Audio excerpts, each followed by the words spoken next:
Europe, 9th century of the Common Era. The Western continent was suffocating under the crushing weight of the early Middle Ages. The great libraries of antiquity had been reduced to ashes. Illiteracy was the absolute norm, and the classical knowledge of Greece and Rome seemed to have been extinguished forever in the mud of feudalism.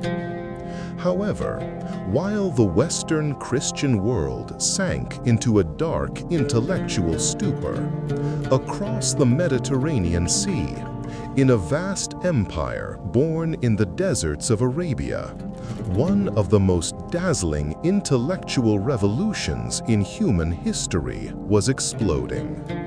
There, under the shadow of the Islamic Crescent, the unthinkable happened. A small group of exiled Jews, whom the Roman world had tried to wipe off the map, not only survived, but allied with their Arab conquerors to rescue the wisdom of the ancient world. For centuries, this alliance forged an invisible bridge of parchments, translations, and mathematical debates that would end up saving the philosophy of Plato and Aristotle from total annihilation. How was it possible that two peoples in the middle of the desert built the scientific lighthouse that would finally illuminate all of Europe? Today, we unearth the golden age under the Crescent, the mystery of a 700-year cultural symbiosis that defied all laws of war to create an empire based on the sheer force of reason. To understand the origin of this invisible bridge, we must go back to the immensities of Arabia in the 7th century of the Common Era.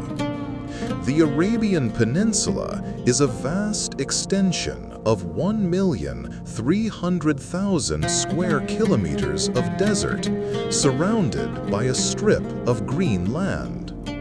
For millennia, Bedouin tribes roamed these sands, worshipping the moon and the stars. In this arid setting, a socio-political phenomenon emerged that modern historians still contemplate with astonishment: the rise of Mohammed and the religion of Islam. In less than a century, Muslim armies, driven by an unwavering fervor, achieved what Rome could not maintain: a gigantic empire that extended from the borders of India and the Caspian Sea to the coasts of Spain. But Islam did not arrive solely with the sword.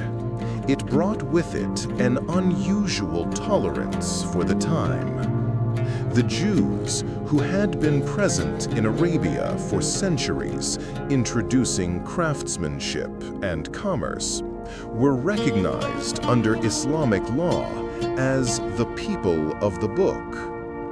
Unlike the fanaticism that was beginning to poison Europe, the Pact of Omar guaranteed that although non-Muslims had to pay a special tax, their civil rights, religious freedom, and human dignity were protected.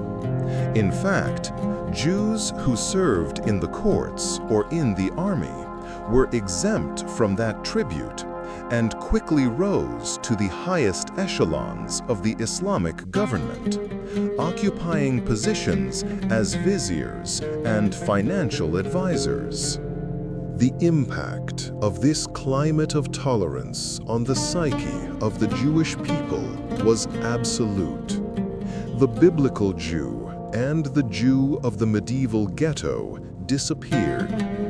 In their place, the protagonist of the Jewish Renaissance in Mufti was born. This new individual was a sophisticated hedonist, a cosmopolitan, a philosopher, a physician, and a secular poet who spoke the Arabic language as his mother tongue. The true revolution, however, occurred in the field of translation and the preservation of the human intellect. The authorities of the Caliphate imported Jewish scholars who, sitting shoulder to shoulder with Muslims and Christians in mosques, synagogues, and institutions of knowledge, dedicated themselves to a colossal rescue effort. They translated the tragedies of Sophocles, the elements of geometry of Euclid, and the philosophy of Aristotle from Greek to Arabic, then to Hebrew, and finally to Latin. It was these Jewish intellectuals, such as Ibn Dawud, who not only translated literature, but introduced Arabic numerals and the revolutionary concept of zero into European mathematics, altering the science of the West forever. In this socio-political crucible, the mathematics of Babylon, the philosophy of Athens, and the theology of Jerusalem merged into a single enlightened movement. While the European princes of the early Middle Ages barely knew how to sign their names, Islamic libraries housed hundreds of thousands of volumes zealously guarded by an alliance of Jewish and Arab scholars who considered reason as the purest expression of the divine. But no golden age is exempt from grave internal and external conflicts. The collision between Greek rational thought and monotheistic religious faith unleashed a profound crisis. The immersion in Aristotelian logic caused many Jewish thinkers to question the literalness of their sacred texts.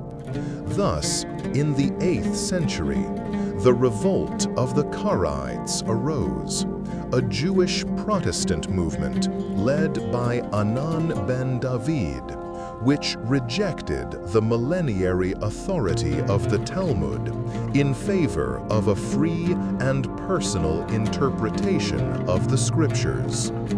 This heresy deeply fractured Jewish society, but paradoxically, it prevented Judaism from stagnating, forcing it to embrace debate and free inquiry to defend itself.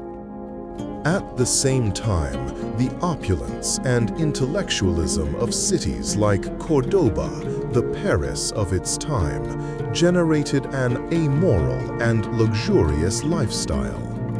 The figure of Judah Halevi perfectly illustrates this tension.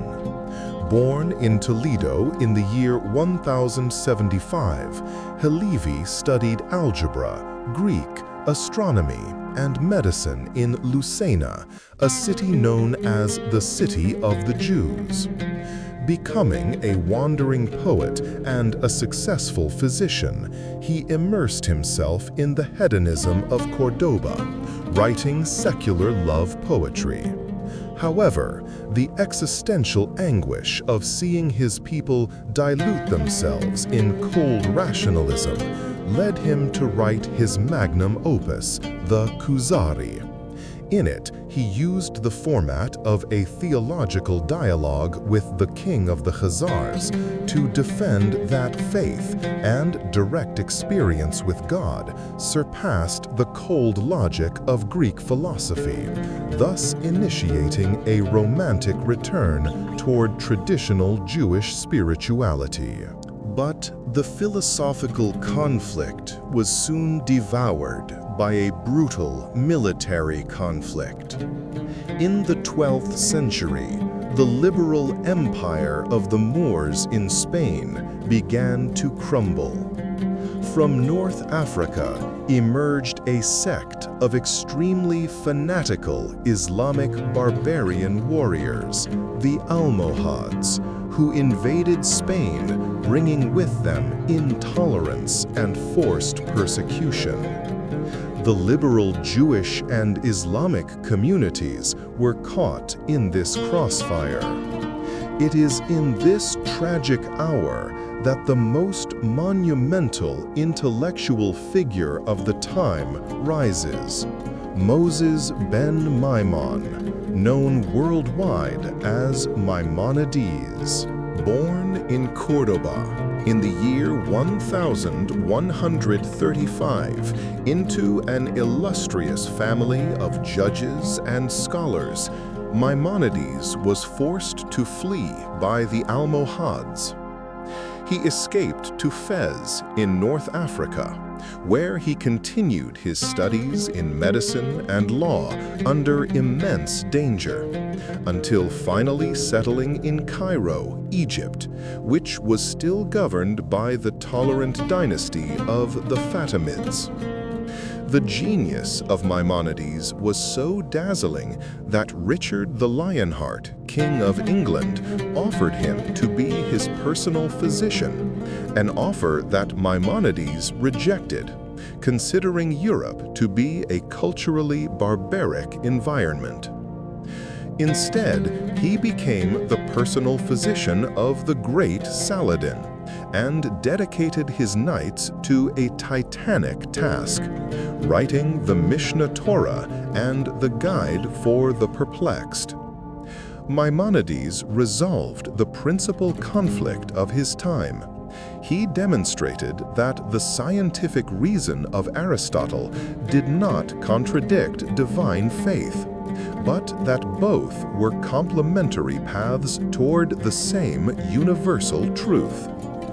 By doing so, he not only saved Judaism from intellectual sclerosis, but provided all of Europe with the philosophical scaffolding to emerge from its medieval ignorance. As the unbreakable laws of history dictate, no empire lasts forever. From the year 1000 until the year 1500 of the Common Era, the vast Islamic Empire began its slow and agonizing decline. The territory was shaken and fragmented by the Christian Crusades arriving from the west, and by the devastating invasions of the Mongols sweeping in from the east. As the empire fractured into minor sultanates, the tolerance that had characterized the Golden Age was replaced by intolerance, censorship, and dogmatic repression. The fate of erudition was hanging by a thread. The climax of this history lies in an undeniable sociological truth. The Golden Age of Judaism in the Arab world was so intrinsically linked to the fate of the Islamic Empire that when the empire fell, the Eastern Jewish cultural center fell with it. But here emerges the great anthropological revelation that forever transformed the destiny of the West. The political destruction of the Middle East did not mean the destruction of knowledge, because the Jews acted as the biological and literary bridge of civilization. Fleeing the intolerance that was advancing from Baghdad to southern Spain, thousands of Jewish scholars moved one step ahead of the collapse, migrating en masse toward Christian Western Europe. They did not travel with armies or treasures of gold. They traveled carrying with them Greek texts, Persian medicine, Indian astronomy, and Arab mathematics, all synthesized in their own scholastic works. The impact of this migration was absolute. The works that Maimonides, Ibn Daud, and hundreds of others translated and commented upon reached the nascent medieval universities of Italy, France, and Germany. The ideas that Arabs and Jews had cultivated in the peace of the desert were the intellectual fuel that, shortly after, ignited the flames of the European Renaissance and the subsequent scientific revolution of figures like Copernicus, Galileo, and Newton. The mystery posed at the beginning finds its answer in this monumental intercontinental transfer. Europe did not wake up from the Middle Ages on its own. It was awakened by the echo of a distant civilization. The historical truth is that during 700 years of peace and mutual respect, the intellect of Arabs and Jews collaborated in one of the noblest cultural achievements of humanity. It reveals to us that knowledge does not belong to a single race or a single religion.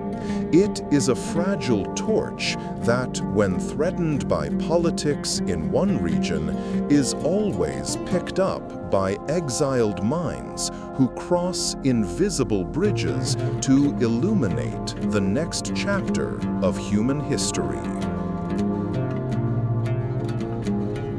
Archaeology and history demonstrate to us that true golden ages are not built upon exclusion, but upon intellectual collaboration between diametrically distinct cultures. The invisible bridge that Arab and Jewish scholars built saved the classical legacy from oblivion and sowed the seeds of the modern world we inhabit today.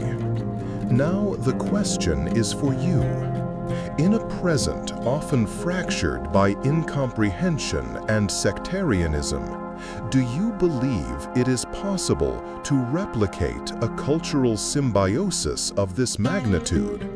Or do you consider that those 700 years under the Crescent were an unrepeatable anomaly in history?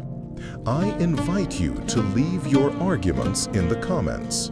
Subscribe to our channel to continue delving into the enigmas that forged humanity, and support this content with a like. This is part of our series, Chronicles of Thought. Until the next chapter on our channel, Jewish History, Evidence and Truth.